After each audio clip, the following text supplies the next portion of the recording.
So Javier, man, it's crazy. I have not seen you in a really long time. We're talking like 15 years more. Yeah. Yeah. But like I've seen you on social media and Instagram, I guess probably the most. And Right. it looks like you live like a pretty interesting life. And Yeah. people have talked about you on the show, and Yeah. like especially like you seem like almost the gatekeeper to Florida. I am. Yeah. I'm like Mr. Miami, I guess, right? Yes.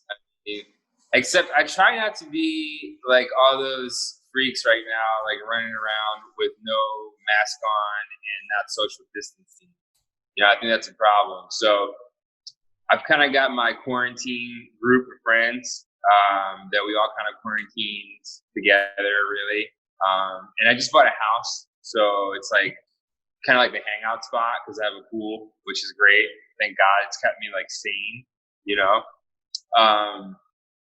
So yeah, but it's just a crazy time right now. I mean, everywhere, especially down here and up there, and what my sister's gone through, Well, it's funny when I was thinking earlier before we linked up, I was thinking I feel like growing up, I knew your sister primarily, even though we were in the same grade. Yeah. I felt like I knew your sister because she and I were both in musicals in middle school. Correct. And so she was a grade above, I think, right? Yeah. Yeah. So we did Annie and Another Part of Me when I was in 6th and 7th grade. So I knew her all that time, and I didn't really know you. We didn't have classes, and we weren't in pods together. And then I guess I started to know you a little bit more through high school, but I don't think I ever really got to know you. You were very, to me, I don't know, whispered about, talked about person, not in a bad way, but a lot of people have talked about already, linking up with you down in Florida. And when I meet up with people from time to time, someone always has a Javier story. But you also seem to kind of bounce around crews. So I'm interested to talk to you just about, growing up in life and your friends. And so did you start in Wissahickon? So we were from Cheltenham. Actually, before that, we were really from Alney, like North Philadelphia, because my father grew up there his whole life and went to school at Alney High. So he kind of always had this like Philadelphia edge to him, right? And then, so we were really born in the suburbs though, like Cheltenham, Ambler area. But we always had our dad who was like this like Philly dude, he had the Philly walk, right? Number one. did karate, and he happened to look like Chuck Norris. So everybody thought he was like scary, you know what I mean? Because he looks like Chuck Norris, and now he's even more like that because he's got like this really long like Billy Goat beard right now. Yeah. But so he looked like Chuck Norris. He did karate and had that Philly strut, that Philly walk. So that's my dad, and then my mom, she's from Puerto Rico, and she's just the sweetest lady in the world, really. So they met in a movie theater. And we grew up in Cheltenham till I was about 10, and then we moved to Ambler. Okay. And, Ambler, it was cool. I mean, I think my first friend was Francesco Santo. That was my first friend at, what's the middle school name? Shady Grove. Oh, yeah. What part of Ambler? Really Lower Gwinnett. Okay. And so my first friend was Francesco. I remember Francesco back then. It was just like this really nice, like, and he still is, but he was just like the nicest kid who welcomed me, And then, as you grow, you kind of find different friend groups and, people closer to home. And I guess you're right. I guess I did have like a few friend crews. I mean, like Joe Bombertito is my neighbor, so I'd hang out with Bombertito. Love that name. Yeah. So I hang out with Tito a lot, and then like I would also hang out with like George Cortez for a while. He was my buddy for a long time, and his brother Joe Blake. Mm-hmm. And then I just started finding like just a whole another crew, kind of like I hung out with like Nick Nasopko. He's still a really good buddy of mine. And I would hang out with like Jeff Pan and like the Mullen sisters. And so that was kind of my crew. I just bounced around, just kind of doing my thing. But I was always like really just wanting to be like inspired by something. So I would always I spent a lot of time alone playing the guitar. Honestly, that was kind of like my thing on the weekends, where maybe a lot of people were going out. I think by like junior year, I started kind of doing my own thing, and then I had a girlfriend from Gwynedd Mercy, so I hung out with her a lot, and that was kind of like really what I did in high school. So, all right, podcast over. Good talking to you, man. That's a wrap. No, it's interesting. So, was guitar when you were really young, or did that start once you were in high school? Like when I was like 13, right? So my first thing ever was I heard Jimi Hendrix, right, for the first time, and I heard All Along the Watchtower. It's an amazing song, and then I got like super into guitar, and then also my dad was a classically trained musician, but he was also in that band, Sister Sledge. They sang that song, "We Are Family." That song. So my dad was a guitar player in that band. Whoa! Yeah, but awesome. He didn't make up the really cool riff to that song. That was like a really famous guy, but he was in that band as a guitar player. My dad. That's awesome. So, yeah. You're like, so you also danced. Yeah. You dancing young? No. So that's another interesting story too. So I remember I told you I had a girlfriend from Gwynedd Mercy, right? And she was a dancer. So what I would do is, after lacrosse practice, because I started playing lacrosse like junior year, just for fun. And afterwards, she would always ask, "Hey, can you stop by? Can you bring some friends too? We need guys to help us like in the partnering class." That's where like the dudes like lift the girls, and so the girls doing all the dancing, but we're just there to lift them and like help them build poses and whatnot. Okay. So I didn't have any recruits. Like nobody would go with me, right? But I wanted to make a good impression, and I was obviously dating this girl, so I would go to these partnering classes after lacrosse practice. And then they were like, "Hey, like you could actually be good at doing this." So I helped, and I would do a lot of their shows and whatnot with them. And I wasn't like particularly good or anything. I think it was just that I was a guy, and I was able to like help them, and I was willing to participate. But then next thing you know, I ended up getting a full scholarship to University of the Arts to be a dancer. So I said, I got nothing else going on. Let's go with it. I said, why not? And I went there for a semester, and then I realized, it really wasn't for me. It really wasn't like what I wanted to do. It wasn't my passion. Like I didn't wake up out of bed and want to do that. So I decided that I was going to, move on and do something different. And then that's when my like real calling actually came to me. And that's the world of tourism and hospitality. So really hotel management. And that's what I've been doing ever since. Okay. You said you mentioned you were looking for inspiration. Yeah. At what point was that like all growing up you felt that way? Or was that like at a certain point in high school? I think from the time I was 16, I swear, like it was like that point in time, I realized, man, I really it's just like feeling kind of thing. You know what I mean? It's like, I need something that kind of drives me. And, that's why I went the guitar route, and that was like super inspirational. And then I even tried the dance route, and then that was cool, and then it started getting into the traveling world, like of hospitality. Right. And now it's food, basically. So now I just like to eat. That's about it. Prior to that, did you have hobbies as a kid? Like anything that you, I don't know, I know you played sports in like high school, but just as a kid in general, or with your friends, did you have things that you were into? Yeah, it's funny. Like if you talk to like George Cortez or those guys, we literally would box in my basement like every day. Like George would come over, and I had these like boxing gloves. I had 2 pairs. So George and I just like beat the crap out of each other, and he would always win. He was always like tougher than I was, but that's kind of what we did. I mean, he was just like, yeah. And then on top of that, Fight Club. we played ping pong as well. Okay. So So it's a natural transition, right? After you beat the shit out of each other, then you go play some ping pong. Play table tennis. Wow. Yeah, that was like what we did basically. Was this pre-Fight Club? Yeah, it was. We started our own fight club, essentially. So, and I was like the Edward Norton guy. He was like the Brad Pitt. I think I caught a couple from George from time to time growing up. So yeah, for sure.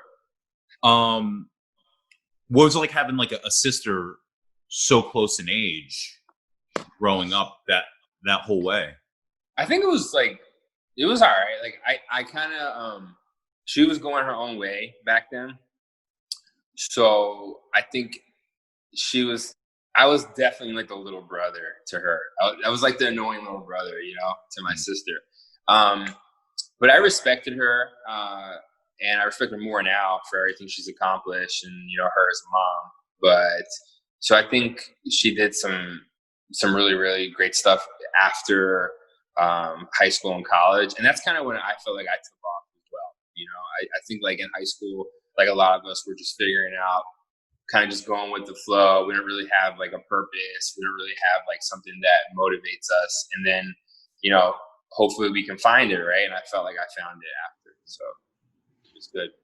You mentioned that you kind of like found some different crews as you were growing up. Was that like dependent on anything?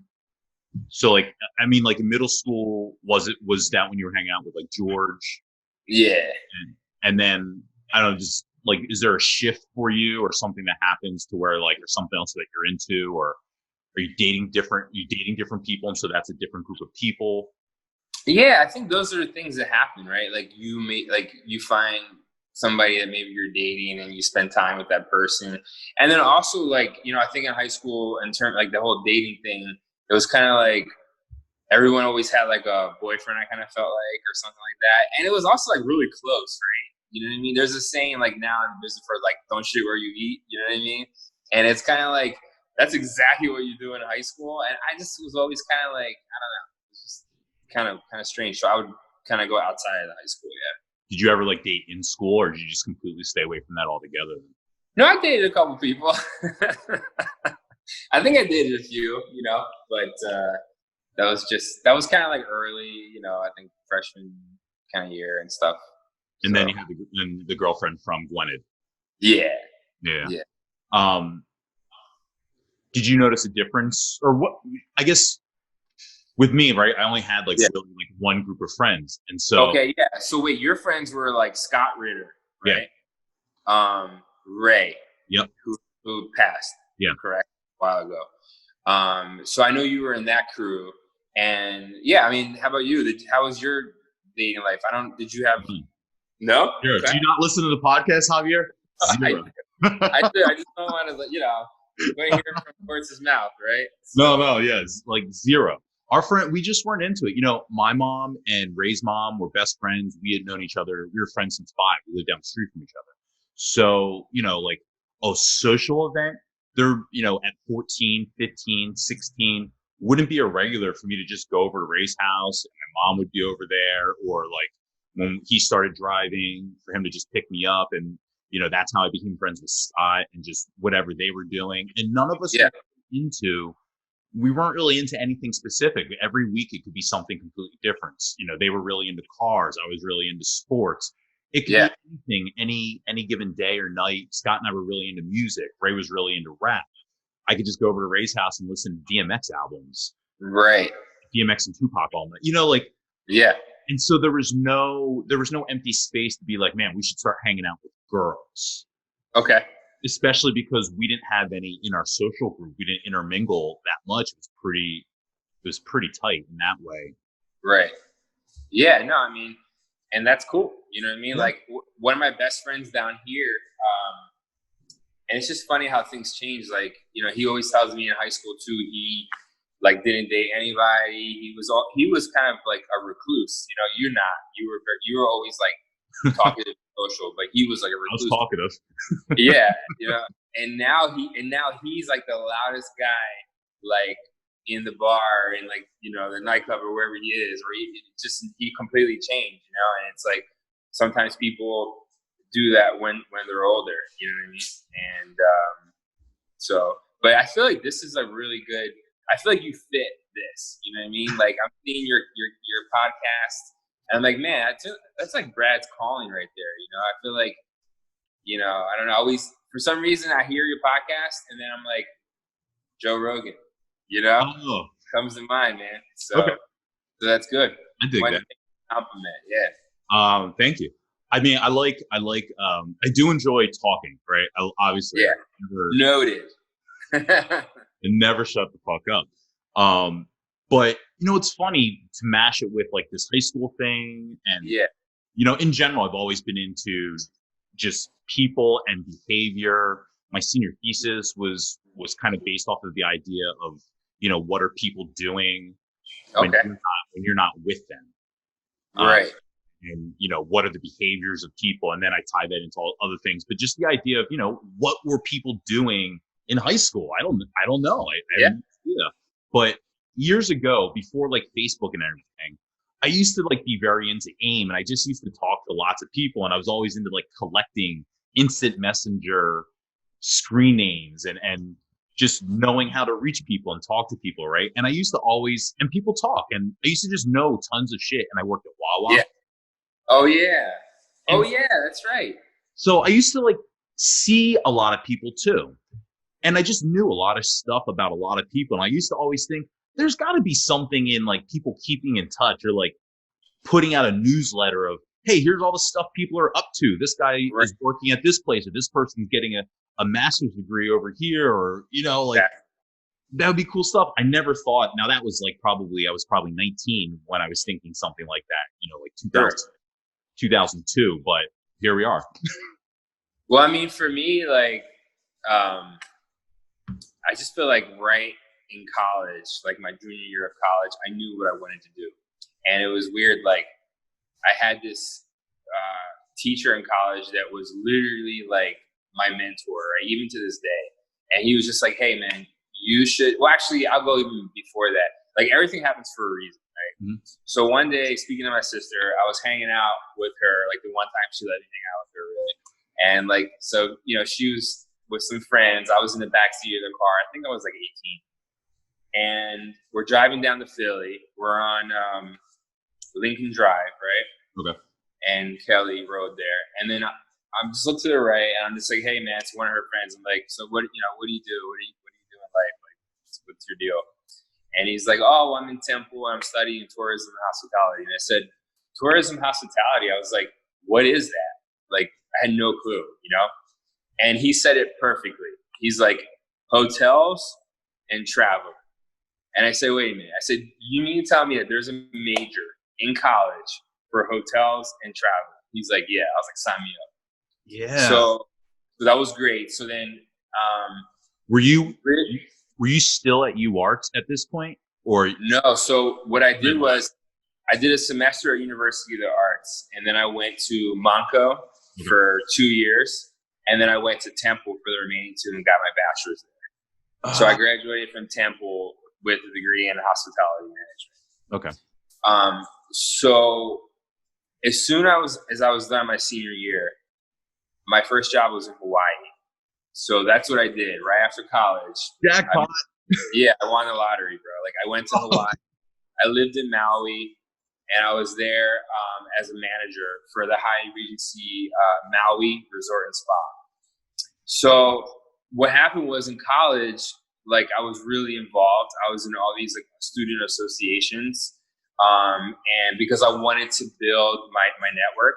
Mm-hmm. So I was president of an association there called National Society of Minorities in Hospitality. Right, so I was the president of this thing for Temple, and I would travel from different states, and I would give presentations about the school and their hospitality program. And this was to like, you know, all the different students at different campuses and all the recruiters from the major hotel companies. So basically the best package, like I had Hyatt, Marriott, Hilton, but Hyatt came to me, they put a map in front of my face, and they're like, where do you want to go? Anywhere on this map, there's a dot, right? So anywhere where there's a dot, there's a hotel of ours. Where do you want to go? So then I was like, how about Maui? I said, send me to Hawaii. And they looked at me and they started laughing. They're like, "Of course you would pick that." I'm like, "Yeah, you asked me the question, so I want to go."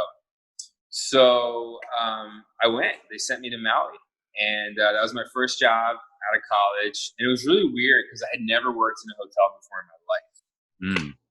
And there I was working in the top revenue producing hotel for Hyatt.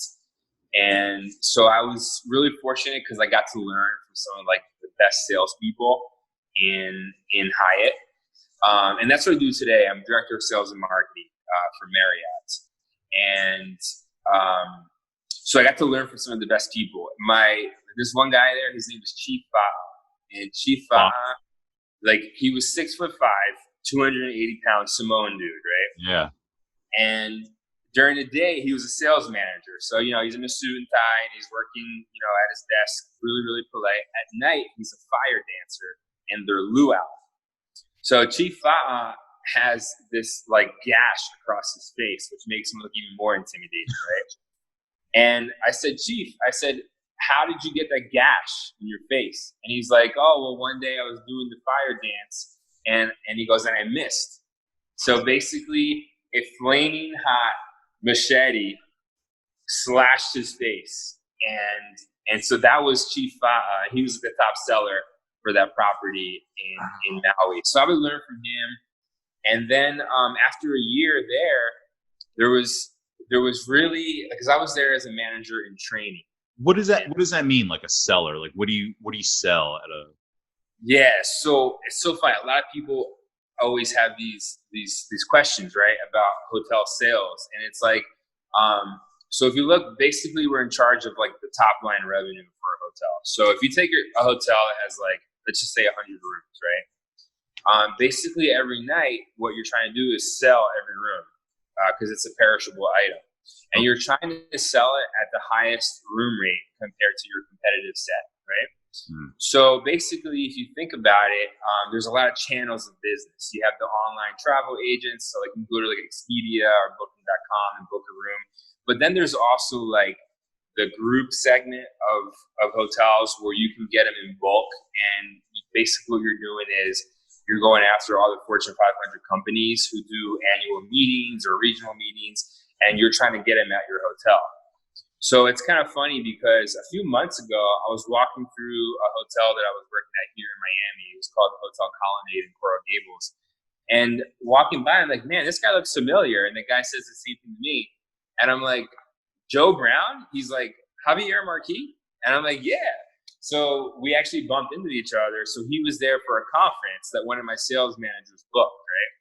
So at this point, like I'll manage a team of 8 to 10 sellers. And so I'm responsible for all the revenue and the marketing for the hotel. And it was great to see somebody from Ambler, at my hotel. That's funny. Now, yeah. I know Joe and Joey and George all grew up across the street. Yeah, with each other. But were you and Joe, were you guys friends? Or we were cool through George and through Joey Blake, and then also across the street with Andy Hill. Who? So Andy Hill. I don't think I know him. Yeah, he's friends with he's an Ambler guy. He's friends with Mike Croak and those dudes. Okay. Yeah. So what's that? I might know him by face. Yeah. So we all hung out I think one summer, the summer after senior year, we all hung out a lot. But people go their own ways. And that's it. So yes, that's basically like what I do in the hotel world. But after Maui, it's really an amazing industry. I mean, I'm not doing a sales pitch here, but I'm just saying it's a fun industry if you like to travel. I got a chance to go around the world, go to places that I never would have thought I would have gone. And obviously it was on the company's dime, right? But when you travel internationally, you want to do a 2-3 week kind of stint because you don't want to take that plane ride back and forth. Right. So you often are there for business internationally, like in a place like Brazil, for instance, where I would go a lot, or I would go to the UK or Germany. And, you'd spend 2 weeks there. And often you just spend the weekend because you don't want to fly back just to fly another 10 hours, right? So you spend the weekend there. And during those times, you get to explore. You really do. You get to see the city or the country that you're in. And I have some of the fondest memories of doing that just by myself, which is awesome. Yeah, your Instagram. That's another reason. Like you're playing the guitar. You're traveling around the world. You're like the world's most interesting man. Your Instagram has like tons of travel pictures. And then I imagine, plus you're staying at awesome places while you're. Well, when I worked for the Mandarin Oriental, that's a 5-star hotel, right? Yeah, it's a 5-star brand. So when they had one here in Miami, and I worked for them for a while, and then so I would travel often to the UK or Germany, and I would stay at their beautiful hotel right there in London. Wow. So there's a lot of perks to my job, my industry, and I love to travel. And like I said, I saw some places that I never would have thought I could have visited, and done some crazy stuff too. So, favorite place to travel? Favorite place? Wow. Oh gosh, Italy, man. Italy. Yeah. I mean, we went for my fiance. Her name's Liz Mary. She's also in the hotel world, so she does what I do. We're both directors of sales and marketing, and she works for Intercontinental Hotel Group, and I work for Marriott. But she and I went to Italy for a vacation for 2 weeks, and how I was telling you about being inspired, and like how. Like for you, like what inspires you? Is it music? Like that kind of gives you like your hairs on your arm kind of shoot up, or you feel like something in your stomach, that inspirational feeling, right? What does that? Music definitely inspires me. Powerful monologues Cool. do that. But music's probably the most powerful. I can tie anything with music, and I can be walking down the street with headphones in, and the right song will come on, and it'll create a music video in my head that will inspire me. That's awesome. So that kind of feeling there is what I had experienced with food in Italy. And I've never had that experience in my life.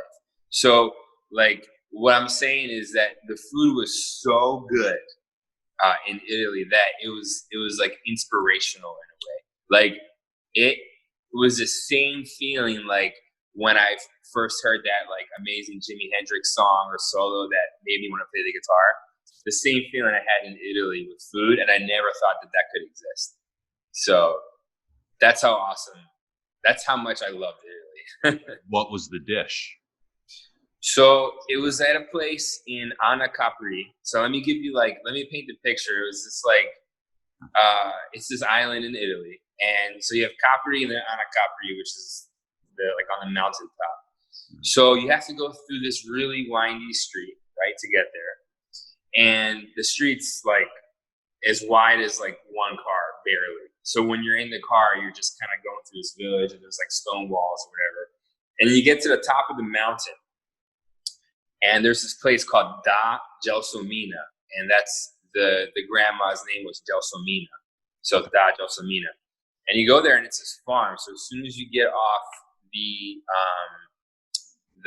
van, like you smell like herbs, like you can see like the grapes, like you see like over like the mountain, like this beautiful like ocean of water, and then you're just up there, and it's like dead silent, right?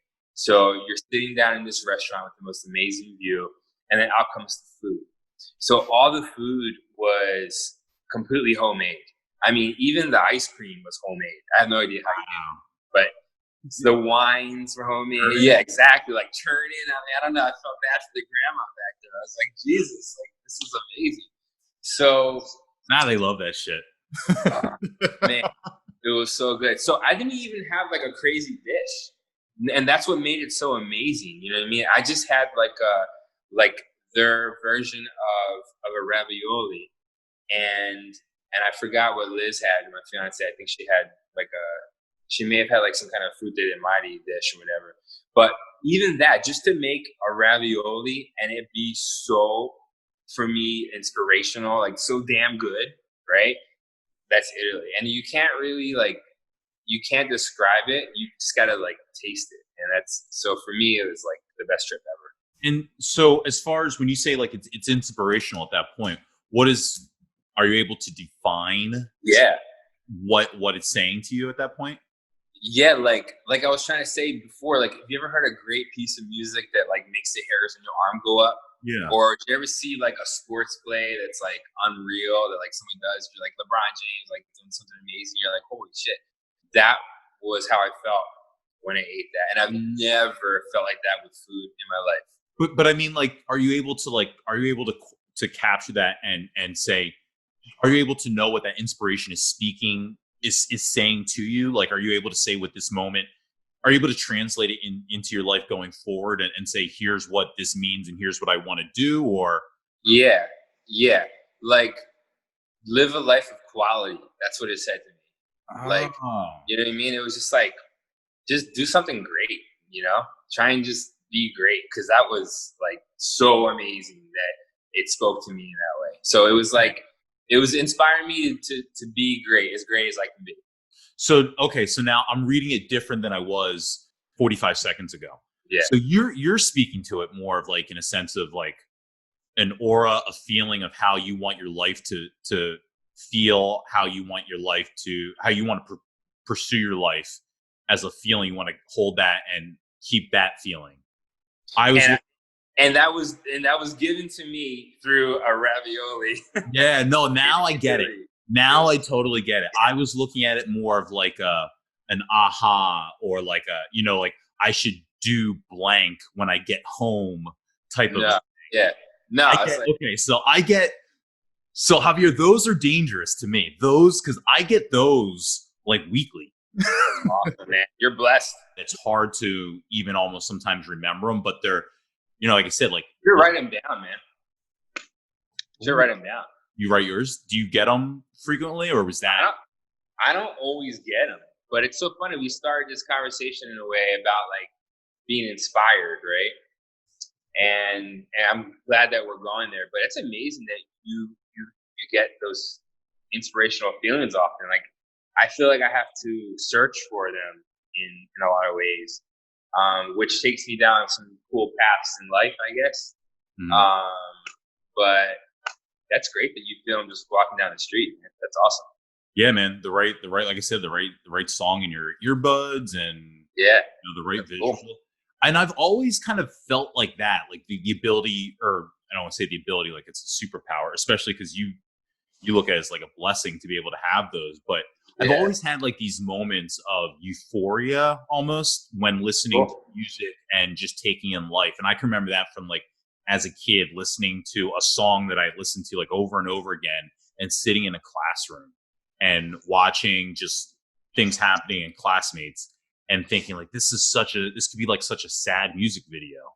And it was just like a kid's song about being happy, right, or whatever. But like in my head, I was watching it in slow-mo and like you would in TV. Well, that's like your creative juices flowing, man, you know, which is really cool. Like, so for me, whenever I have those moments, then I kind of go to the guitar and I'll like play a song, or, you know, create a song or create a melody or something like that. And then bring it to my band, because I play in a band on the weekends. Of course.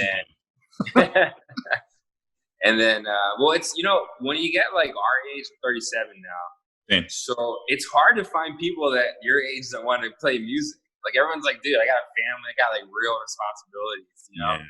I know you play like jazz band in high school? You know, I did for like a minute. But my thing is more like an ear, playing by ear. You know, I wish I would have sat down and took more time to read music, because like I respect that. Like if you look at my dad, how he plays guitar, like, I mean, he'll have like a sheet music of like, you know, Bach in front of him, right? That's made for like violin or made for like cello, and he's transcribing it and he's playing it like right there. And it's not like easy stuff. I mean, it's like all over, like something I could never do, right? I just play it by ear. So to me, that's like real musicianship that, you know, and I was never really like one of those guys. So you can't read music? No. Yeah, I can listen to it and play it, right?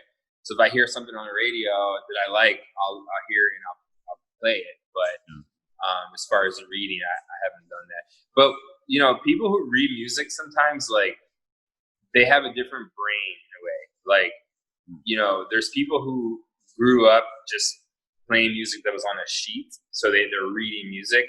And then there's people who play differently. Like Jimi Hendrix never read music in his life, but would create the most amazing stuff like in the world. So if you compare those brains, like which way do you want to go? Right. And for me early on, I was like, I think I want to go this way. I want to go like the Hendrix route. I want to, as much as I can, you know, and for me, that's what makes me like the guitar, the creative aspect of it. So you mentioned listening to Hendrix. I think you said when you were 13. That's like when you started playing the guitar. Or is that when you discovered Hendrix at the same time? Yeah. Yep.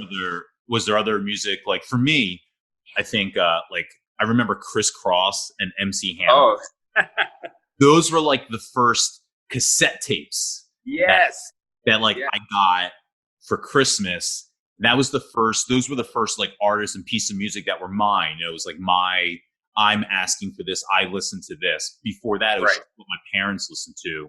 So I grew up on like Michael Jackson and Stevie Wonder and the Whispers and Earth, Wind and Fire. What did you grow up on before you discovered Hendrix? My dad, like, and my grandfather and crazy amount of music, because my mom's from Puerto Rico, so in comes this like salsa rhythm that's just like crazy, or this like merengue beat that's like nuts, and like everyone's dancing, and you're just like, whoa, like what happened, you know? Like I remember those times growing up where I'd be in my kitchen, right? And my parents come from different worlds. Like my dad's the like whitest guy in the world, right? He's Chuck Norris. And my mom is like the most Puerto Rican. So I remember like kind of being confused, like when I was younger, like one moment things are calm, you've got like Bach in the background music, or you've got like some jazz that my dad's got going on. And then all of a sudden the whole like Puerto Rican family comes in, and now there's like salsa music, and everybody's dancing, and you're just like my brain couldn't like comprehend what was going on at the time. And now I love it, right? So it kind of like, so I heard all kinds of different music, whether it was like Frankie Ruiz, who's like a really great salsa like singer, or if it was even people like Steely Dan from my dad's side, really great, kind of contemporary, kind of jazz. And then my grandfather played the clarinet, so he would listen to like the big bands, and every night we watched the same episode of a show called The Lawrence Welk Show. The Lawrence Welk Show is like, fuck out of here. You know what I mean? So like I would just sit there because, you know, my grandfather and my grandmother lived in Albany in North Philly, so I would go there a lot to hang out with them. And you know, it was every night. It was a Lawrence Welk Show, to the point where like I knew the episode. I'm like, Grandpa, we've seen this before, and he still want to see it again. So I had this crazy, you know, amount of music and culture, and for me that was really cool. Yo, you're watching the Lawrence Welk Show. That's wild. Yeah. So you're biracial also?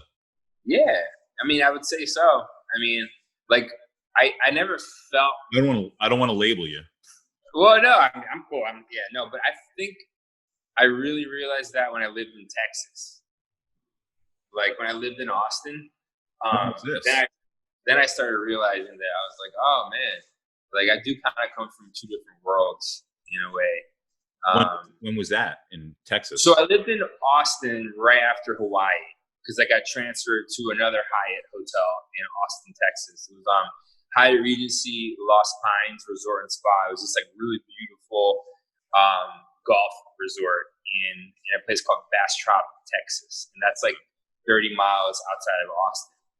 So I was there as a sales manager, and I knew I was just like, wow, I'm definitely different. Because I think I was made in a way to feel like that. Like I was kind of thought of as like, oh, here's a guy who's from Mexico, right? And I'm like, well, actually, I'm from Philadelphia, but you know, and they're like, well, I'm like, you know, my dad's like really Caucasian, my dad's white, my mom's Puerto Rican. They're like, you're not white. So I felt like those things in Texas. Yeah. And you know, my personality wasn't one of getting upset by that. It was just almost like, wow, like there's some people who are ignorant, you know what I mean? And you know, I'm not upset about it, but it's just, it was like kind of shocking in a way. It was something I didn't really experience ever before. I mean, I always knew, like, you know, my name's Javier, like I look real Latin, you know what I mean? But when I went to Texas, I was like, it was kind of like they were letting me know. Yeah, we see you as yeah, right. And that was the first time I ever experienced it. But that was only like in an area called Bastrop, right? It was like this 30 miles away from Austin. You're kind of like, you're in another world, kind of. When I got back to Austin was like really diverse, super cool town. And then there I felt great. I felt normal, you know what I mean? Yeah. But when I went like right outside of Austin, I was like, oh, I'm not like, and I had to work there. So I wasn't really like in an area that I felt comfortable in, honestly. Yeah. Yeah.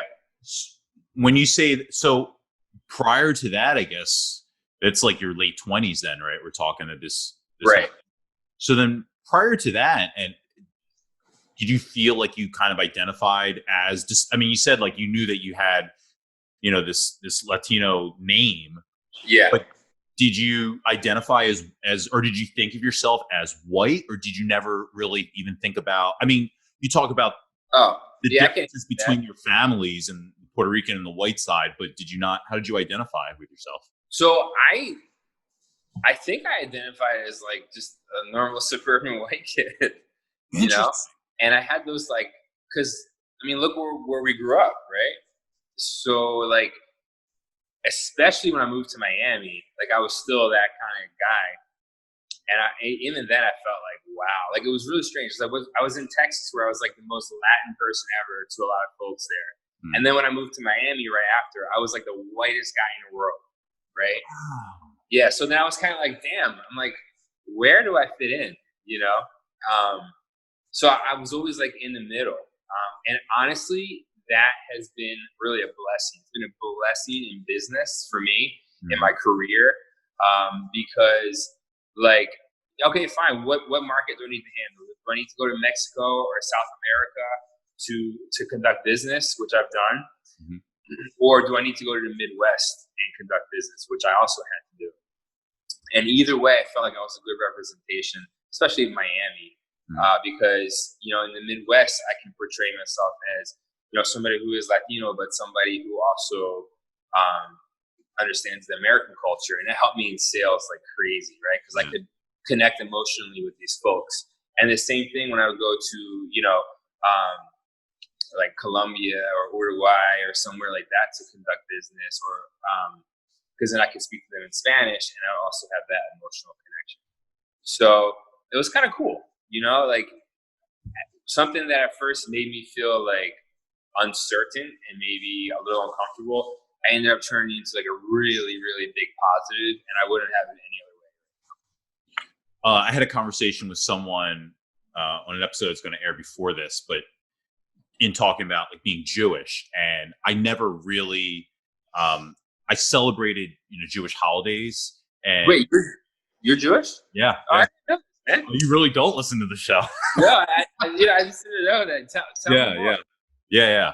So that's why I'm so curious about this, because I'm biracial, and my dad was black and my mom's white and Jewish. And so my whole family on my mom's side is Jewish, and we would celebrate holidays, but they weren't very, like, no one in my generation was bar mitzvahed. We didn't go to Hebrew school. My mom didn't make me go to synagogue.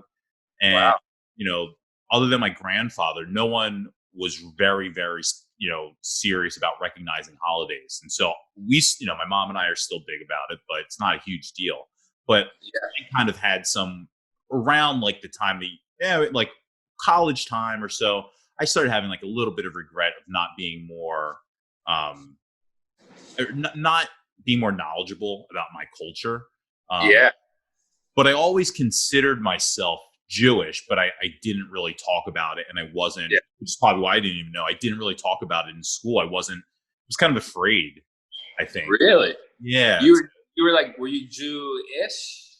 Yeah, like I was, you know, like, you know, we do prayers and stuff, and like I said, we would do high holidays and all that. My mom cooks a great Jewish dinner. Passovers and all that. But like around school, I didn't really have like a connection with anybody Jewish. And I didn't get invited to bar mitzvahs or bat mitzvahs growing up or anything. I didn't know anyone really like Jewish to have that connection to. It was just my family. And so were you kind of afraid to like showcase that side of your yeah, because to be honest, like that there was a real fear of like the reaction that you had when I mentioned it. That would be, well, that's a completely rational reaction. Like, what? Yeah. Like I had like a fear of people's reaction to that. And because when you're younger, I feel like the reaction would go from that to no, you're not. And then I feel like I have to like prove it almost. Oh, I see. And I don't know how to prove it. I'm not like, I'm not you don't speak Hebrew or something. You're not going to like Hebrew. Yeah. And so I get that, man, because like, so even though I've been in Miami now for like 13 years and I speak Spanish every day,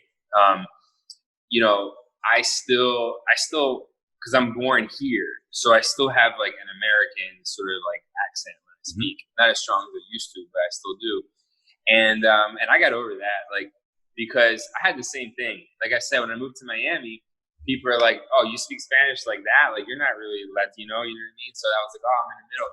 But then I just said, "Screw it! Like this is me, and this is my style, just like you did, and this is who I am." And that comes with like maturity and age, right? I feel like we just kind of get to a point where like I don't care about impressing a stranger on the street with my Spanish, or a stranger on the street with how Jewish you are. It's just me. So I think we learned that, which is cool. Yeah. Did you have like a class that you liked, or a teacher that you liked in school? You know what's weird? The best class for me ever in high school was the typing class that I took, man. Typing? Yeah, I'll tell you why. Because I got to like learn how to type like fast, and that's what we got to do now. Like, you're in the office 10 hours a day, and you're writing reports, or you're adding up numbers, or you're sending contracts or whatever, and like just to be, or responding to emails to clients, whatever. So to be able to like type fast, the thing I wish I would have done for where I am now, typing was great, but I think the other thing I wish I would have done is I wish I would have played golf in high school. Golf, yeah, because like you just close so many deals on a golf course, and so I didn't start. And I'm not that great at it. I play it, but when I was in Hawaii, like that's where I really learned how to play. And the funny thing was, it was so distracting because you're playing golf and you're in this like beautiful mountain and you're facing the Pacific Ocean, and you're about, you're up, and then all of a sudden you see like this whale jump out of the water, and you're like, "The heck? Like, is that real? Yeah, is that like?" You're like in this shock, and then you have to like, being from Philadelphia, but to them that's just normal.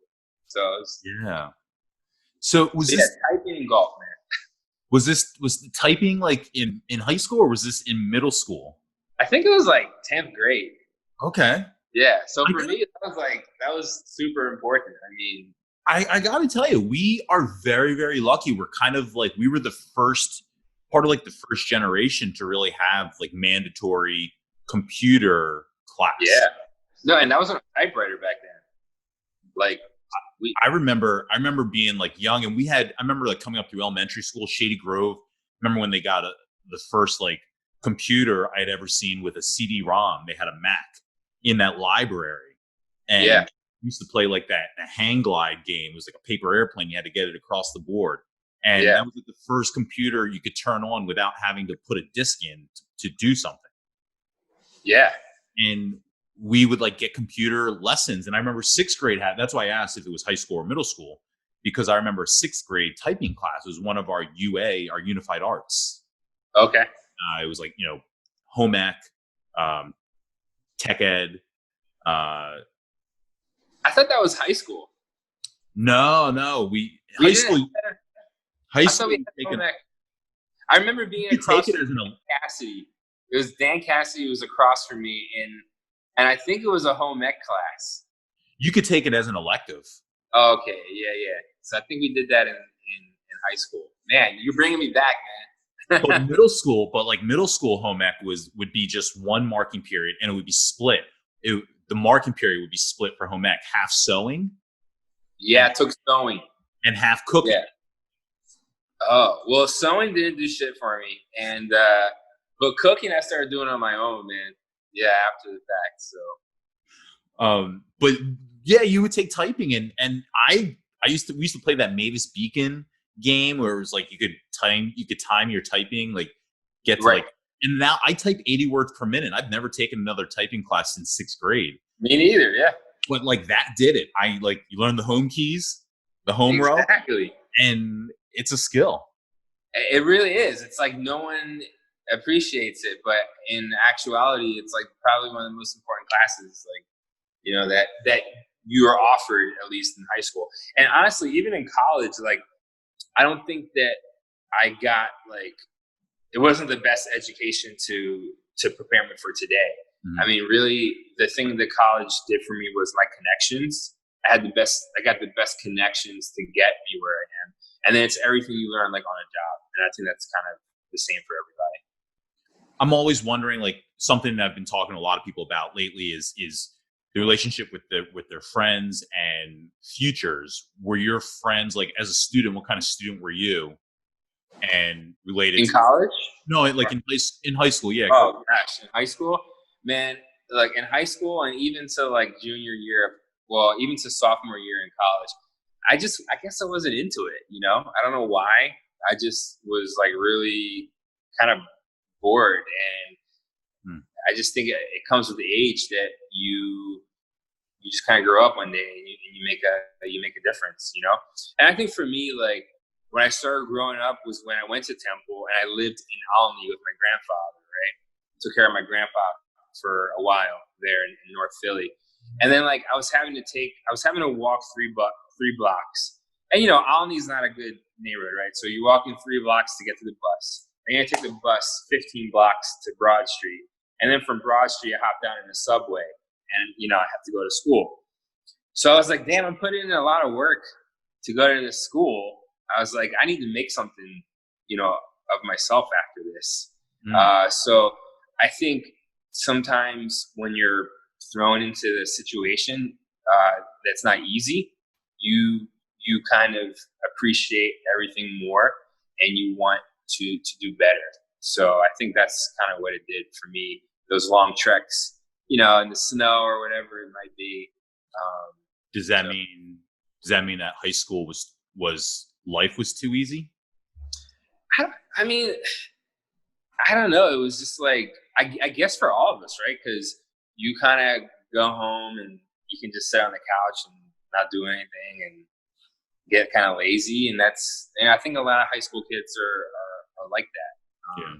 So, but you know, you get a chance to grow up when you go to college and when you move forward. So yeah. Did you work? I worked at Clemens. Do you remember the supermarket Clemens? Yeah. I was a bad. And then I worked at a place that Jeff Pan introduced me to called the Little Gym, right? And the Little Gym was like this place it was like a gym for like little kids. Yeah. Where was that? That was next to Taste of Italy, Tito's spot. Yep. Right? So right there. So I did that. And then I worked at the Constitution Center. Wait, next to the movie world, right? Movie world, man. Yeah. And then like Wawa was kind of down the street. That was my Wawa. That was your spot. I know. I was trying to think of that, the Taste of Italy where Joe worked, because that's where I used to always run into him. Yeah, exactly. So and then I worked at the Constitution Center in Philly. This is my dog Bailey, by the way. Hey, Bailey. But worked at the Constitution Center in Philly, and that was a cool little spot. And then after that, I was flying to Hawaii, man. Just kinda, you know. What did you spend your money on when you worked like at Clemens and the gym? That's a really good question. Like subway tickets, like for the subway in Philly, geez, man, like not much. I mean, I think I wore like my dad's clothes a lot. You know, I didn't even go shopping. I just was like, "Pop, can I borrow that shirt?" He's like, "Yeah, yeah." Gasoline. You know, Yes. car. I had a car that was like, it was this Toyota Corolla from like '86, right? Yeah. And it was the mustard color. So we call it the mustard mobile. And I remember one day, I think I'm on Bethlehem Pike, and it just died. It literally just died on me. Like, on Bethlehem Pike? Yeah, like right there. Like I'm just driving, and didn't even give me any warning. It just was like done. I had to push it to the side, and I was like, well, that's that. So I should also say, in defense of the mustard mobile, it did have I think it had like 100,000 miles on it, right? So, you know, it definitely lived a good life. Well, at that point, yeah, it's like, 13 years old.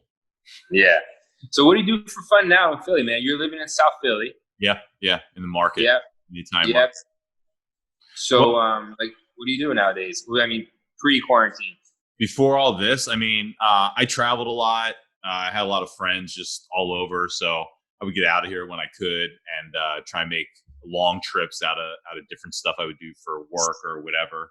I didn't really go out to like bars or stuff. I went to a lot of games. I'm not very far from the sports complex. Yeah, really close to the subway. So like going to a game for whatever sport. I go to a lot, like in the summertime normally, I'd be going to a lot of street festivals. Those are the best, man. Yeah, man. Love like listening to music outdoors. Have you been to Chicago? Yeah, a few times. They have some great, in the summertime, like they have like legendary like street festivals, like in different pockets, different areas. Love it. I've probably, the only thing like hugely social I've done, I've gone to a Cubs game at Wrigley Field. Oh yeah. And that's probably the only like really fun thing that I've done in Chicago. Right.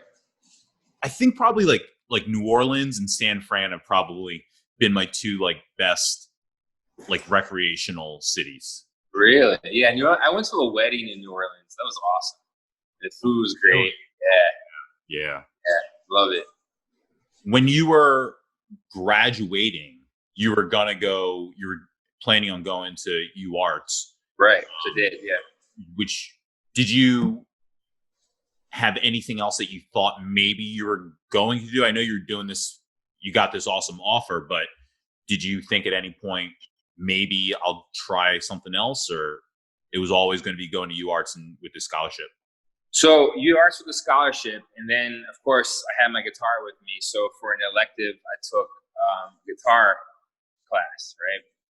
And they were like, "Hey, you should just come here as a guitar major. Like, you should go to the more advanced courses."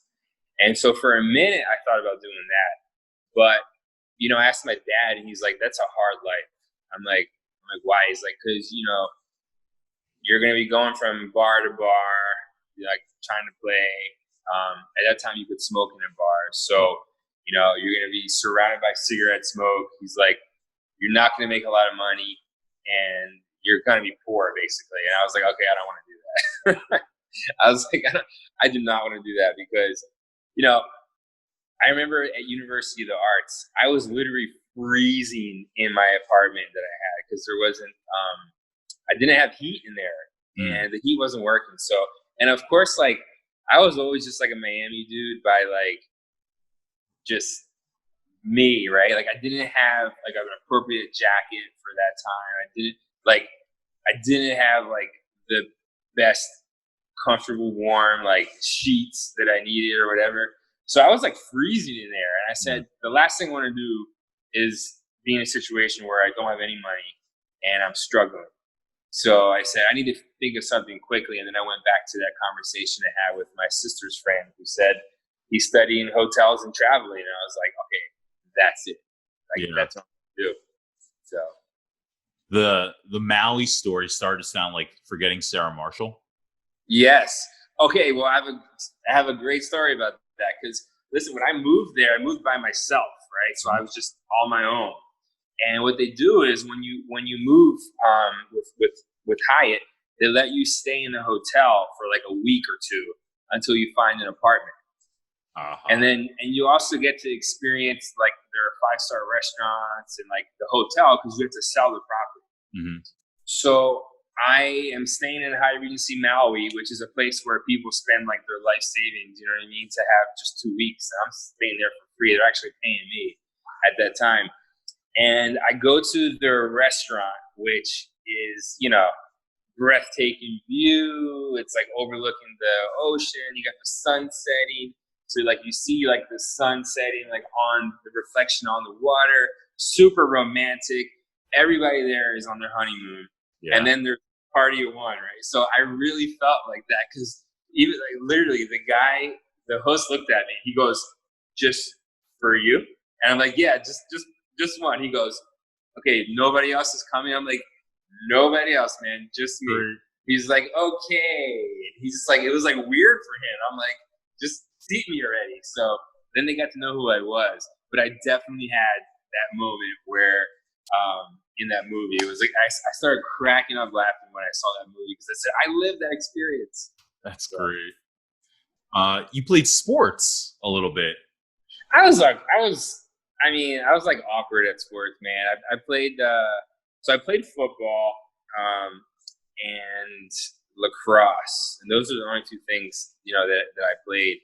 And kind of like the same where in football, like, you know, obviously you're hitting people. So in lacrosse, it was kind of like the same thing, except you couldn't line somebody up because if you line them up and then hit them, they would like call a penalty on you. And I got like a few penalties called on me because I would just line somebody up and just like hit them, right? Yeah. But I like that. I mean, I wasn't really good at sports, but it was something, you know, to do. So that's funny. You know, it took like knowing someone to say the right thing for you to find hospitality. And it's just kind of funny that, you know, you tried so many different things, including, you know, getting a scholarship for dancing, but even that you recognized wasn't for you. There was nothing in school growing up that would have ever pointed you towards that. Right. Nothing at all, man. I mean, nothing at all. So for me, it's kind of interesting you say that because that's why for me, it was like, I mean, we started the conversation again by like something, what inspires you? You know, what are you looking for? And I think that's part of what happened in high school too, where, I mean, I was definitely friends with everybody, you know what I mean? But I think I actively sort of just kind of going my own way in a way, you know what I mean? Like where I think maybe sophomore year, I stopped really hanging out a lot. And I just sort of was doing my own thing. And, you know, that included like playing the guitar, like I said, like looking for some kind of inspiration, right? That was outside of anything in Ambler, really. You know what I mean? So not to say there wasn't anything there, but I just didn't feel something. And that's something you have to feel, right? It's not something that, you know, it's a feeling type of thing. Well, I don't know. I mean, did you feel that you weren't inspired to go to school for dancing when you made the decision before you left, but you'd already made the decision? Did you feel like you said you got to feel it? Did you know you weren't feeling it? Or I didn't know I was feeling it till after, like till I was there with like a scholarship, like kind of like certain people in a way counting on you, you know what I mean, to do that. And you know, I had some like what they call like natural abilities for it, right? Like, so you have to have like a certain, your body type has to be a certain way in a way. So like, you know, you have to think of like you have to be able to like point your foot almost like a paintbrush. You know what I mean? You have to have those like kind of like arches, but you have to have like a certain rotation in your hips, right? To make certain. So I happen to have those things, which is really interesting, right? They're like, wow, like you know, these are the things you need. You know, you can really go somewhere with this.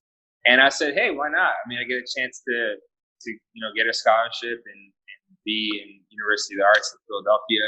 Like, I got nothing else going on. I mean, otherwise I can go to like Monco or whatever, or I can I ended up going there in the end. But so I went for it, and then as I was there, I just said, man, I don't see myself doing this for the rest of my life. And there's really no money in it whatsoever. So, like, I don't want to struggle. And then, and plus you have to think, like, man, when you're done being like a dancer when you're like 28 or something, and then we get to start all over again. Right. So for me, it was just kind of like, and plus it's kind of like strange in a way, right? Like, it's not like a thing that you do like in our society, really. So and beyond that, it's an arcade. What? With dance or ballet? Yeah.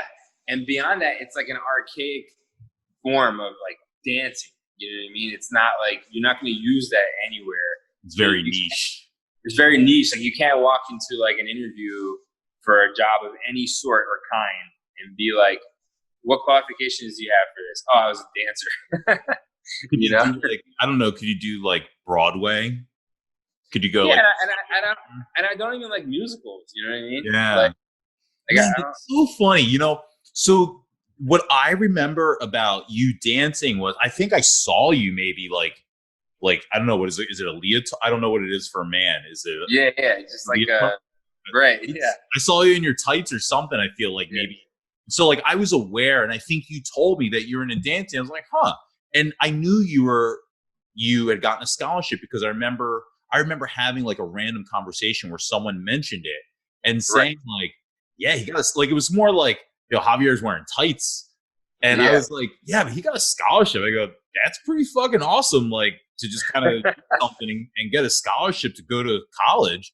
At that point, I didn't have any direction or someone asking me to come somewhere to their school. Exactly. But in my head, I don't think I knew why. I don't think I knew about like this girlfriend that you had this relationship with that puts a whole new context. It's kind of like romantic and like paints you as a really nice guy. It's very like TV show. Like, it kind of turned into later. AC Slater putting on the tights for Jesse and Saved by the Bell, But I thought you were doing it like because of your sister, because your sister danced. And so I think I probably created a narrative in my head, like, oh, he must be stuck like going with his sister to practice. And so they made him get on the squad. Yeah, man. Yeah. I mean, like I said, it started just from those classes where you're lifting the girls. And I was just like, and of course that was in high school. I mean, that's like a chance where you can spend time with like, a girl you're dating, or whatever. And then afterwards go for something to eat. So that was kind of like what I would do.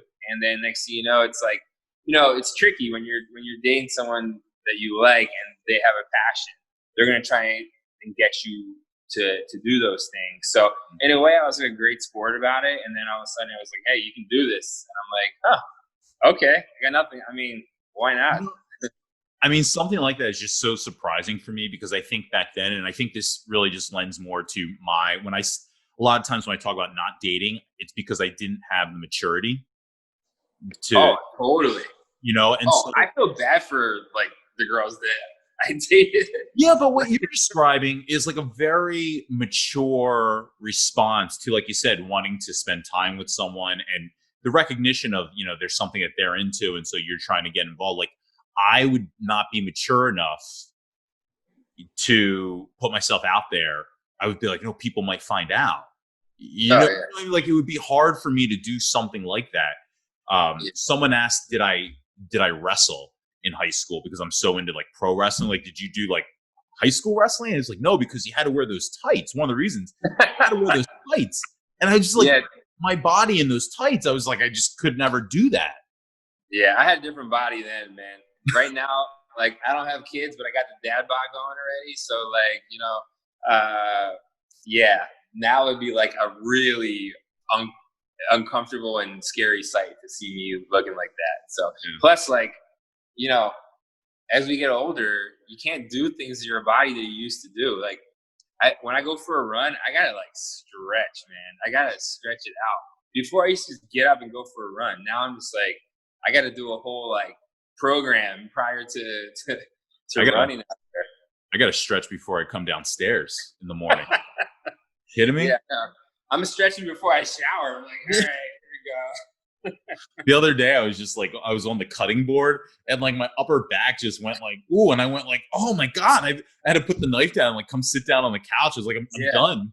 Yeah, you're like laying flat on your back. Yeah, and I thought, literally, I go, fuck, I didn't stretch before I started cutting the green onion, the green peppers. You're like, I need to call Javier for some valet stretches. It really feels like up until that point, you like that's like the marking point for like a totally different life than what you lived from 2002 to, or really from that moment you got the word about hospitality, like, right? From that moment to now, it seems like you just lived a completely different life from not just geographically and where you've gone to travel and the things you've experienced, but just the realization that you've come, the happiness you've it felt like you always knew you were looking for, and the things you've learned about yourself, just the realization that you had in your late 20s about race and your own race and how people see you in certain parts of the country. It just really feels like it's very surprising to me. It feels like you were conscious of, I don't know. It feels like you were conscious that you were asleep and you were trying to find something to wake you up. Wow. Yeah. It's a great way of putting it. Yeah. I was definitely conscious that I needed something. I was searching for inspiration and just in general, and I knew it existed. I kind of felt like my life in Ambler for me, or in Lower Gwinnett, I always kind of said, this really can't be it. This can't be it. Like, this can't be my life. Like, and it wasn't bad. I just was like, there's something else out there, and I knew it.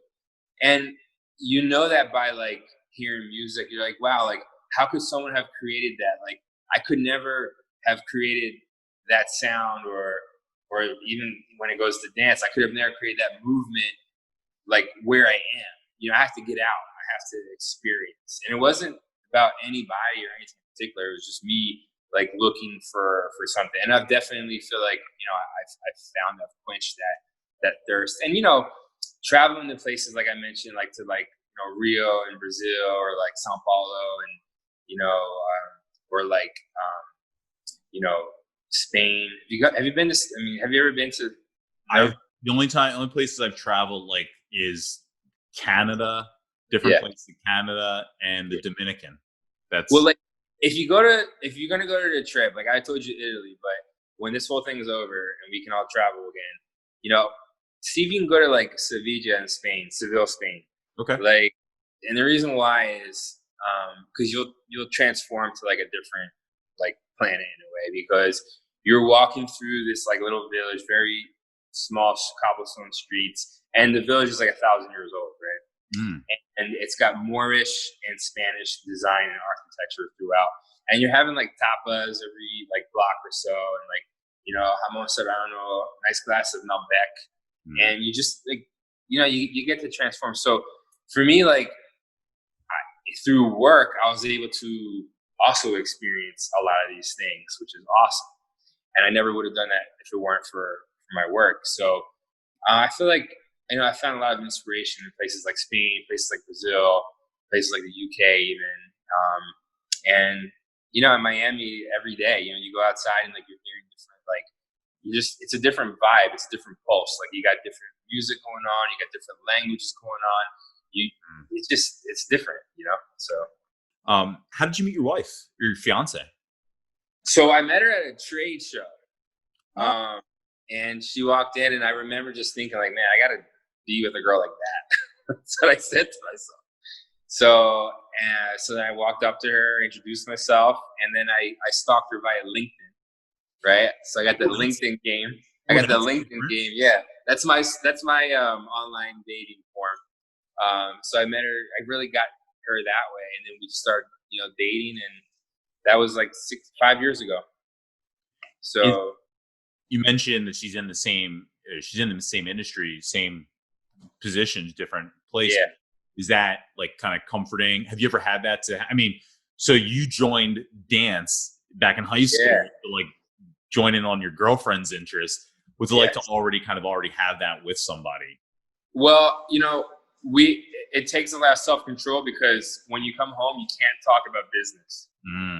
And since we do the same thing, and our responsibilities are, top line budgets of like 25 million and stuff, that we come home and, we're talking about it, and we're talking about like how we can get a leg up on our competition, and what we need to do, and stuff that happened with the team and the office, and there's a lot of politics in the workplace, right? So so it's tough to not talk about it and just come home, but we do a good job. We had to work on it and just kind of say we don't need to talk about strategies like before we go to bed, because then you can't go to sleep, Yeah. And so but it's kind of cool because everybody knows her, everybody knows who I am in the industry. It's a small community, even though Miami has like a lot of hotels, like 500 hotels. It's still a small community. And so a lot of people know, both of us, and it's been good. So since you guys can't talk about work, what do you guys share into? What do you guys like to do? Well, she is like so positive. One of the things I love about her, man, she's constantly a positive person, right? And sometimes I can have like, we're from PA, right? So we've dealt a lot. She is. What? She is also. No, she's a Cuban from Miami. Okay. Yeah, and but you and I, being from Philly, like we experienced the gloomy days and the Eagles losing constantly, except for this one time. So we've felt like heartbreak, but she grew up down here, and this is like sun, fun, ritz, glitz, glam. So she's always like happy. Like she wakes up and she's like, it's gonna be a great day, So for me, that's contagious. I love that, because sometimes the doom and gloom Philadelphia kind of can, it's part of who we are in a way. I don't know. So I was really attracted to her because of that and other reasons, but that in particular. And so basically we'll just talk about like what we're going to do, on the weekend, and what like fun things we can do. And we just kind of, stay positive. Or like we'll cook together. Like we had a really great, one of our first dates. And this is a good thing, for if you meet like a girl that you really like, right? Is cook homemade. Yeah, man, cook homemade pasta together. Okay? Oh. So what I did was I bought the pasta machine. It's like $35, and so what you do is you get like a good amount of like flour, right? Maybe like a cup of flour, a quarter cup of another type of flour called semolina. Put it on 2 eggs and water, and then you have to like make the pasta from scratch, right? Okay. And then after like you make it, you put it like in a ball, let it sit for like 5 or 10 minutes. And then you cut it into like little segments, and you put it through the pasta machine, right? So we did that, and then we made the sauce from scratch. So that is a really great way to get to know somebody, because you have to work as a team. You get to see like what you created after the fact. So that was like our 5th date or whatever, and it was almost like a test for both of us. Like, can we get along together? Like, am I going to be supportive to her? Should be supportive to me? Are we going to like, be a good team, or are we going to argue about it? And we did it great. I mean, it tasted amazing. So that was like one of our first dates. So, she's super positive. We get along great together. She makes me laugh, and we have a lot of like interests. So I'm like, sign me up. This is the one, Congratulations. Thanks, man. Thank you. You guys set a date? Yeah, we were thinking this year, but now it's like, this whole thing is crazy. So we were thinking December, but then like everything happened, and my parents don't really want to travel, and and I don't want to put somebody at that risk, like I'll give you a funny story. It's crazy, but I have a friend who I was his best man at his wedding. And he was going to come here this weekend to hang out because he's down from Jacksonville, and he was going to go spend a night here with us. Okay. And as we're talking, I got a text that came above He said, hey, it's a really good thing you canceled on me visiting you, Javier. Because he was like upset. And I was like, hey, I don't think you should come. Things are getting worse. And I've seen him kind of out on Instagram. He's out fishing. He's doing stuff.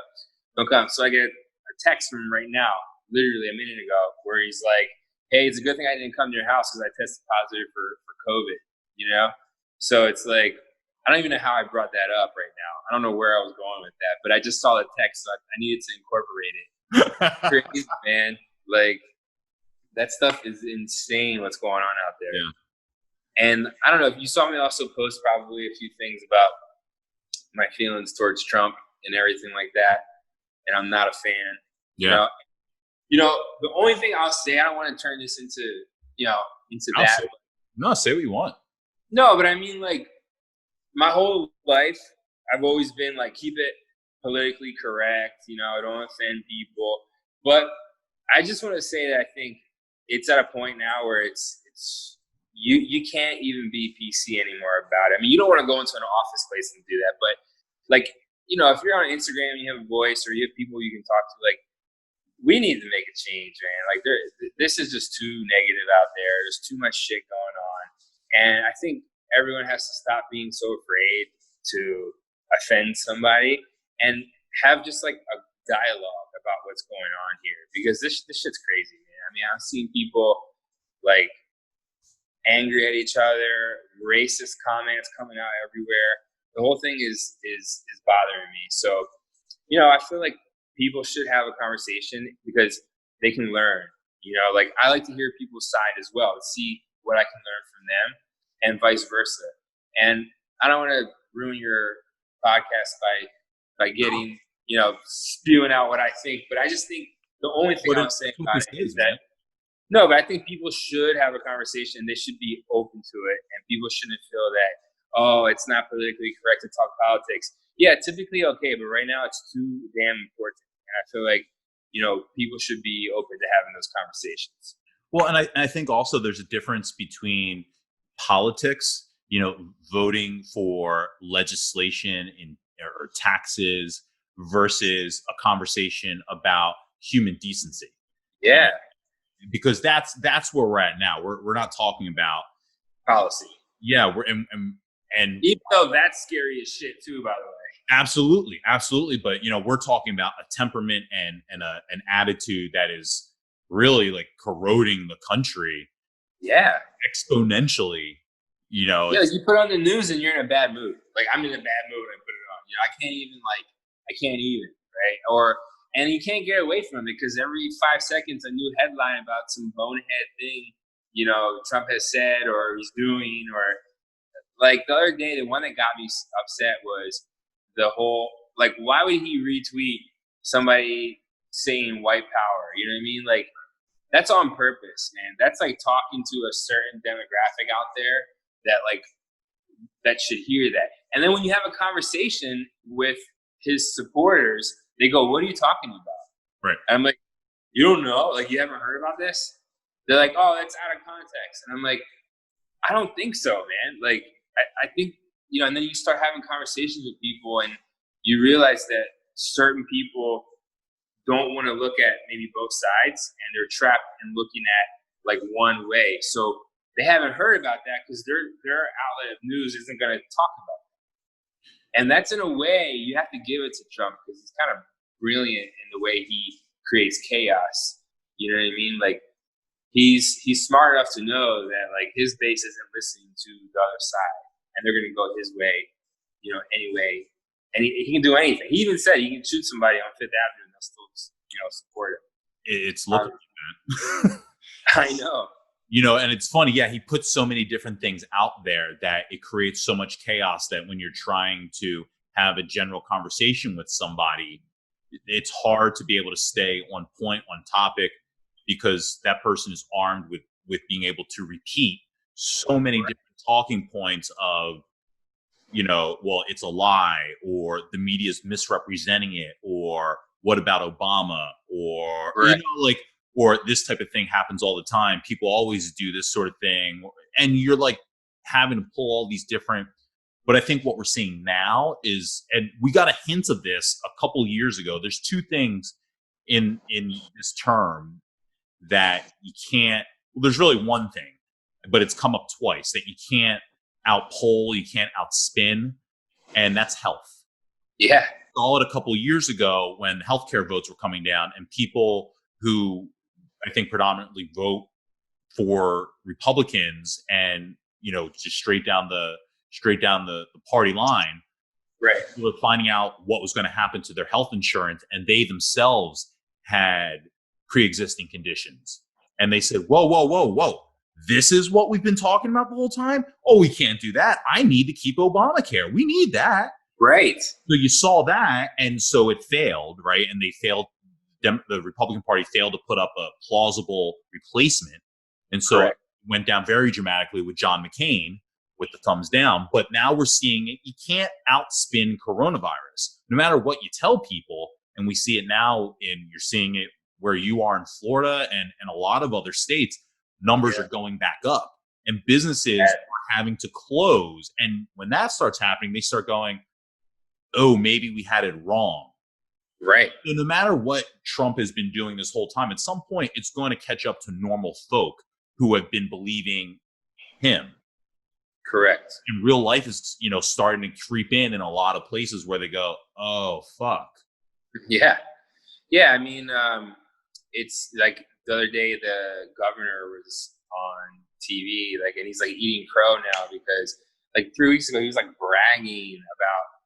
I mean, it's totally politicized. It's a shame, and he's bragging about it, and now it's he's eating crow. And it's just, yeah, I'm just really upset with how the leadership in this country is doing their job. It's really not good. So it's a wild time, and to be honest, doing podcasts like this and building connections and relationships with people that I knew 15, 20 years ago is keeps me more sane than anything else that's been going on in the world nowadays. That's great, man. Yeah, you found your outlet. That's your inspiration, which is really cool. Yeah, I'm glad you found that. Yep. So, who else nowadays are you hanging out with from the high school era? Well, I'm not hanging out with anyone really too much, but but I talk to a lot of people. I've been talking to Kelly. God, I'm trying to think of her real last name now. Rosario. She's my best friend. Kelly. Wait, what's her name? No, Kelly Rosario. I talk. Oh yeah. I saw that. Yeah, I get in a lot of conversation with Brianna McQuaid.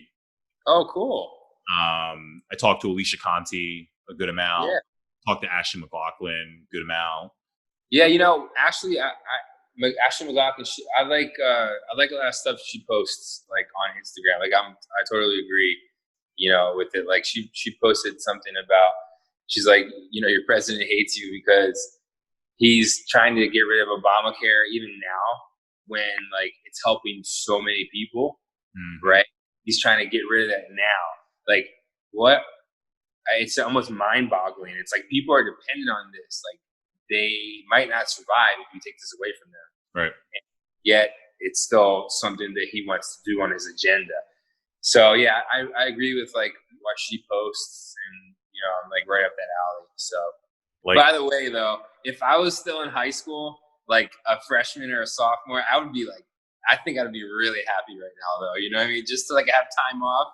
Yeah. I'd be loving it up. My parents would hate it though. So if this was 2000, and even imagine that we have, the internet and the cell phone capabilities then that we have, but if this was 1999, 1998, and this is happening right now, quarantine, what would you be doing with your time every day? You work your job was Clemens. Clemens is closed. You would be an essential worker, so you would be bagging. I would be with a mask. Mm-hmm. Would you be doing it? Oh yeah.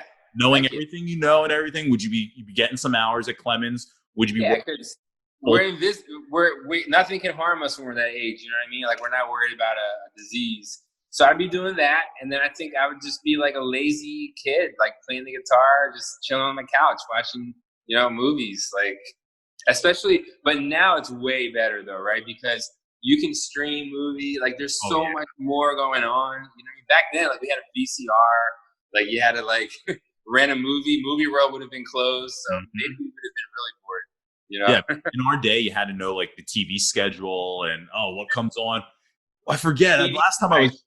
Last time I was homesick, I remember there's this cool game show at 11:30 on that local channel. Man, I'd be watching Lawrence Welk with my grandpa every night. You mentioned movies. Did you have a movie? Did you have a movie in high school? Favorite movie? It was like Braveheart, man. Braveheart. Okay, that was my jam. I feel like that was like the first war movie. Yeah, it was Braveheart, and then because Braveheart was before Gladiator, right? And then it was like Saving Private Ryan. Right. Exactly. But honestly, before all that, there was one called Last of the Mohicans. Yes. That was awesome. Yeah. Is that your jam too? That was my jam. But I was like 10 years old when that one came out. Braveheart. All right. That's a very good time capsule movie. Yeah, man. That was a good one. So it would actually, you know, if this would have happened, you're right. If this would have happened when we were in high school, it probably would be pretty boring by now, right? We'd be dying to get out of the house. And I think a lot of kids are too, but like we said, they have so much more to like go to work with. And honestly though, for me, I've seen every movie possible. So I'm looking forward to Monday and actually getting back to work, which is going to be good. I've been doing a little bit of freelancing with some editing and shooting. So Tuesday, I'm actually going out for like my first shoot. Awesome. To do some stuff. So Tuesday or Wednesday, I got to look at the calendar. But yeah, so I'll be back out there. We'll see, you know. Yeah, well, while you're out there, stop by my sister's Hip City Veg and get some food, man. You know, I'll have to send you her information. So, when you want to go there, you know, when things get better, we can roll out the red carpet for you, man. So, for sure. Have you been to her other restaurant, Charlie Was a Sinner? I haven't been there. I'll be honest, I didn't know Charlie Was a Sinner, and what's the other one? Begins with a B. Bar Bonbon.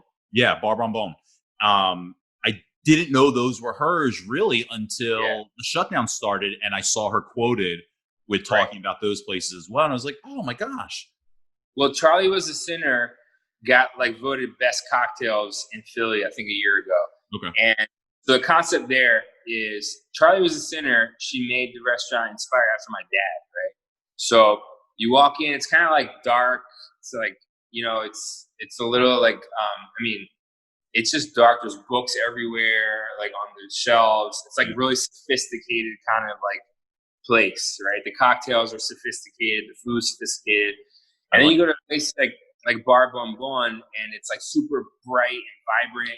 And it's like, you know, you got Spanish music in there, and it's a Puerto Rican vegan restaurant also with a bar.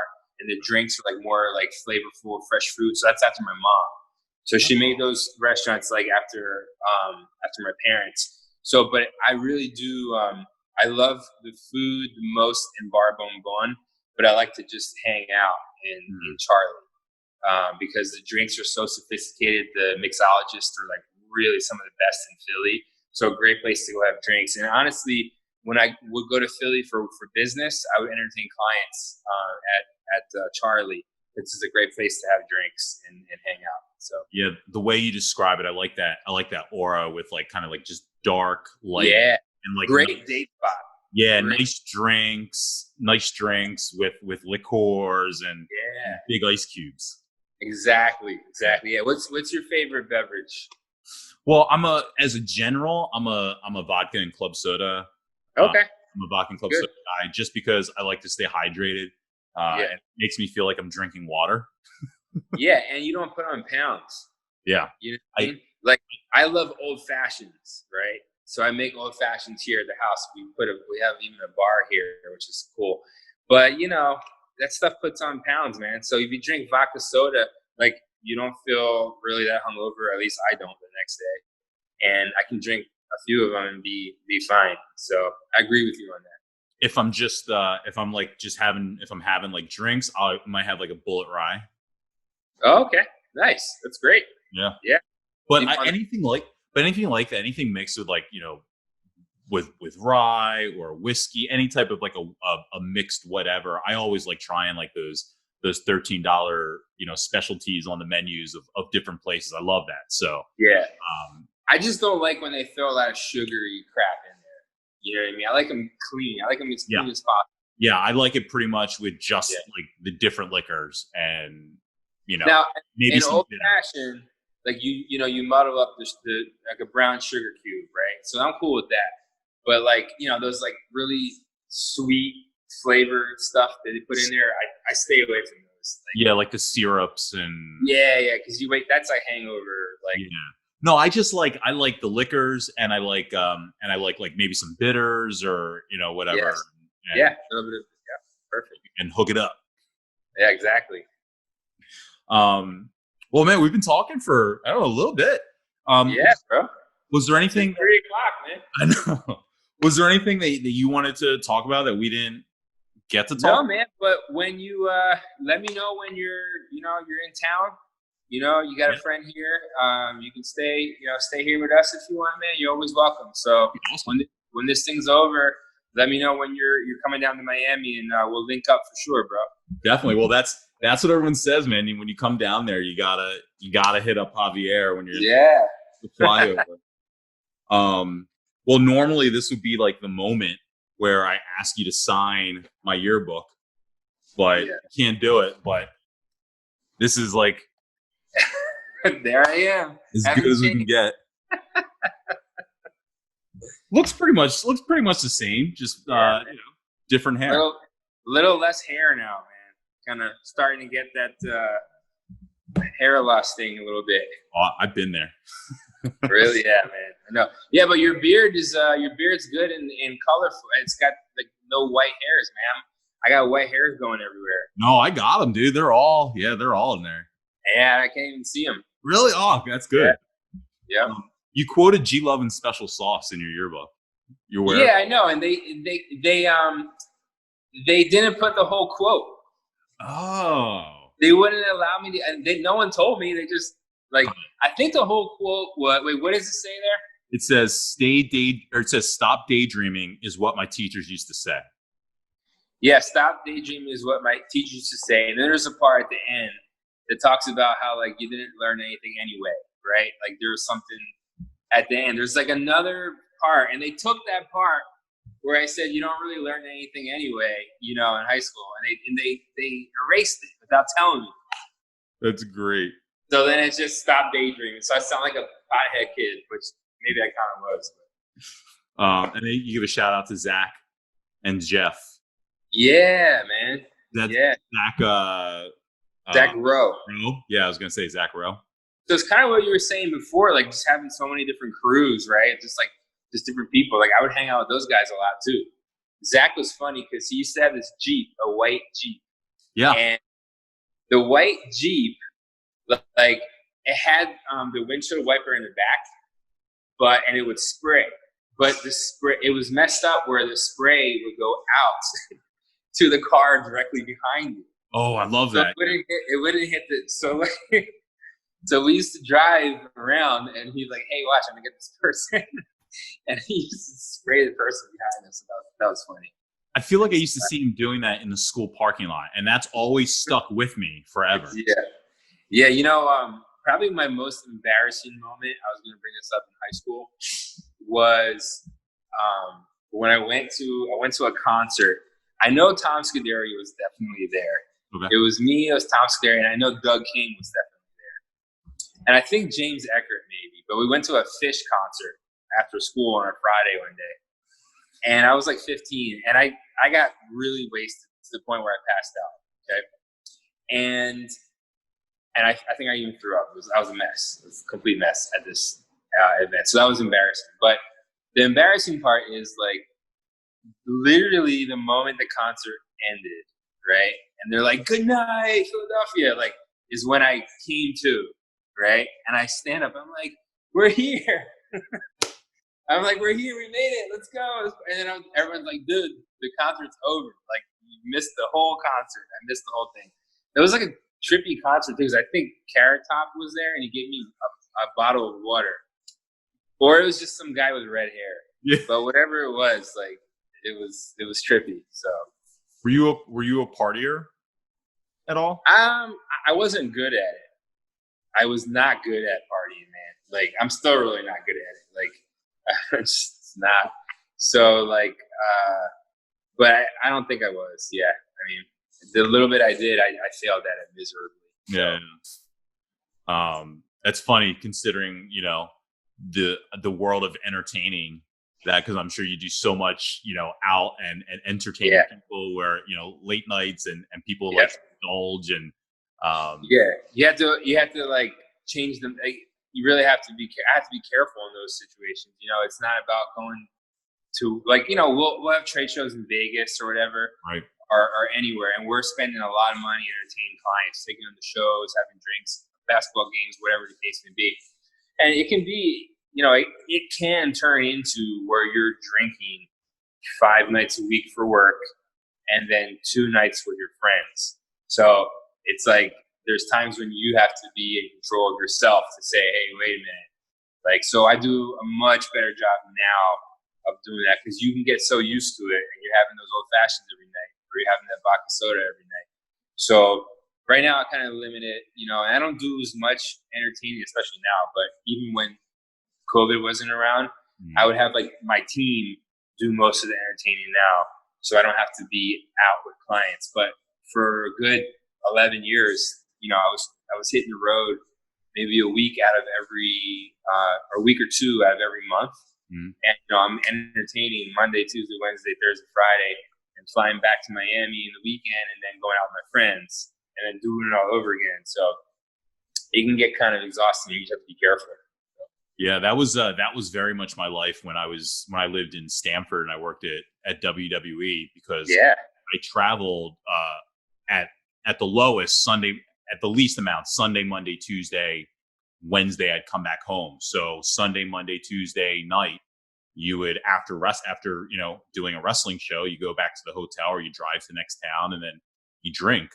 And then you drink when you get there, and then you fly home on Wednesday, and Wednesday would be like your rest day, and you would just go into the office, and then Thursday is bar night just in town where you live. And so now you're back out with everyone that lives in Stamford, Connecticut, who works for WWE. And so now you're with the same, you know, people out at the bars, and you're doing it. And then it's Friday and Saturday nights, and we got to get it in before we have to go to work. And then it's Sunday again. Yeah, man. Alcohol can be crazy things. Got to respect it, you know? It's funny because I can remember very distinctly a day, a night, or a whole day when I thought, this is out of control. I've been doing this for like 8 months. I gotta stop.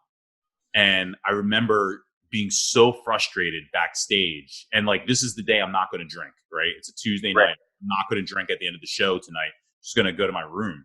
And I was just like, had a bad meeting and super frustrated, having to rewrite something or whatever, and passing a coworker in the hall in the back of an arena and just going, oh, we're getting it in tonight. Like, and I thought, like, fuck, like, they're just like that. Like, it's my crutch, you know. It's like I'm frustrated, stressed. Well, what's gonna? Oh, and I know, going to the bar on my expense tab. Exactly. No, exactly. And it was like you said, it was the routine. It was a cycle. Yeah, which is tough, you know. So yeah, that's kind of like the vice, you know, we all have to, you know, be very careful with, and but, you know, just respect it, not take it out of control. So, well, man, I mean, this respect, I mean, that seems to be like, you seem to be just the nicest, most respectful guy, man. I mean, I try, man. You know, sometimes that Philadelphia personality comes out, though, and you know, I work on that, you know, not being that way. So I try to be, you know, a decent person, but it takes work. Yeah, man. And listen, myself included, you know, I'm trying to work at it every day, recognize, you know, things that I can do to get better. So, you know, great, bro. Yeah, man, keep working, you know. Appreciate it, man. Yeah, well, let me know when you're here, and you know, we'll definitely link up, and I'll show you Miami. I love it. Looking forward to it. Awesome, brother. Great talking, man. You too, Hoff. Talk soon. See you, brother. Bye. Peace.